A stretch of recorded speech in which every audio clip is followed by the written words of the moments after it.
We are currently witnessing the first true algorithmic war in human history where the winner is decided not by the size of their bombs, but by the speed of their processors. Right now, in the skies over the Middle East, a massive collision is happening between two fundamentally different models of warfare that will define the next century of global conflict. On one side, you have an American and Israeli military system built entirely on information dominance and processing speed.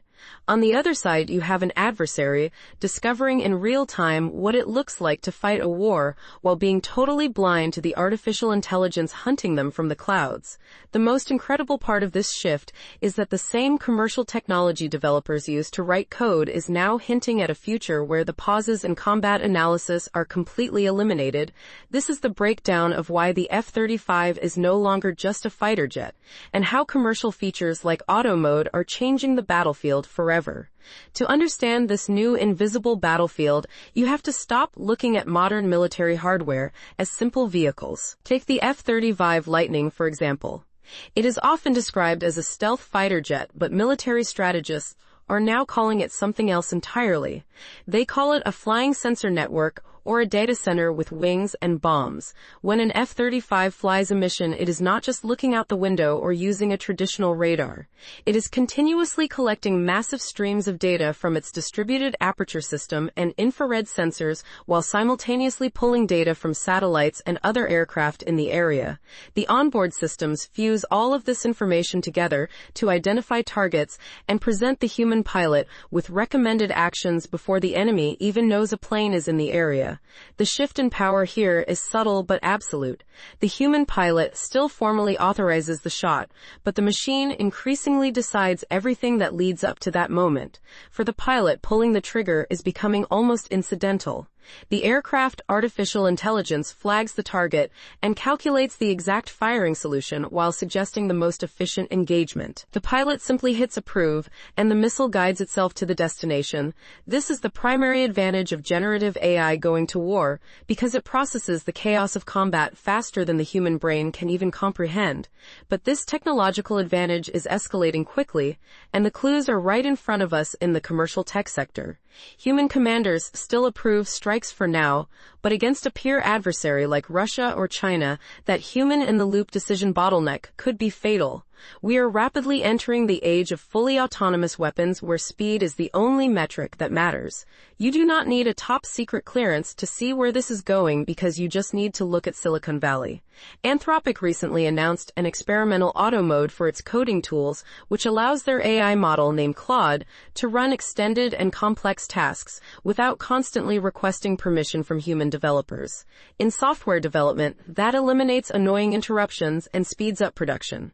But in warfare, this technology reduces the pauses in tactical analysis. When your AI can analyze satellite imagery and track enemy movements while calculating firing solutions autonomously, the military that waits for a human to double-check the math is the military that loses the war. This is known as collapsing the decision loop, where the time between seeing a threat and neutralizing it drops from minutes to milliseconds. So what happens when you are fighting against an all-seeing machine that never sleeps? You have to change the rules of the game entirely. We are witnessing the clash of two opposing war machines.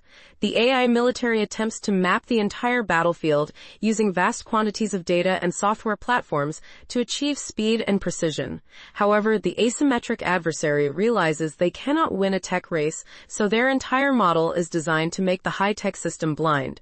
Instead of relying on advanced networks that can be hacked or tracked, these adversaries are relying on concealment and decentralization. They use deep underground tunnels and cheap, unguided rockets, along with physical human couriers to pass messages. Their objective is not technological superiority, but rather total opacity. They are attempting to make the battlefield entirely unreadable to the sensors that feed the AI. If the data center in the sky cannot see you, then its algorithms cannot kill you. This creates a strange paradox where the most advanced military in the world can be slowed down by the most primitive methods of communication. But trying to hide from a machine is only a defensive strategy. The next phase of AI warfare is going on the offensive, and it introduces a terrifying new domain of conflict known as data integrity. Because autonomous systems need to navigate and operate independently using onboard sensors, they introduce a massive new vulnerability. Machines depend entirely on the quality of their data, and that data can be manipulated. Military strategists are now focusing on a concept called poisoning the machine. The exact same generative AI tools that help Western militaries process intelligence can be used by adversaries to corrupt that intelligence. If you train a machine on corrupted data, it will draw the completely wrong conclusions with perfect mathematical confidence. Instead of hiding from the sensors of an F-35, the future of war is about intentionally feeding those sensors misleading information. This could involve using digital decoys or physical patterns that trick an algorithm into seeing a hospital where there is a tank or a tank where there is a civilian car. The battlefield will not just be contested, but it will be inherently deceptive. For right now, the technological advantage remains firmly in the hands of the militaries that have integrated generative AI into the machinery of combat. Their systems process intelligence faster and coordinate operations with a speed we have never seen in human history. But the decisive global contests of the next decade will not be fought only with better algorithms. They will be fought over the integrity of information itself. Future wars will hinge on which side can successfully poison the data of the other or manipulate its sensors to create a false reality. In earlier eras, the ultimate question of warfare was simple and focused on who possessed the most powerful weapons. In the era of artificial intelligence, the question is much darker and asks if you can actually trust what your weapons are seeing. In the age of artificial intelligence, the most dangerous weapon is no longer a missile, but a lie that a machine believes to be the absolute truth.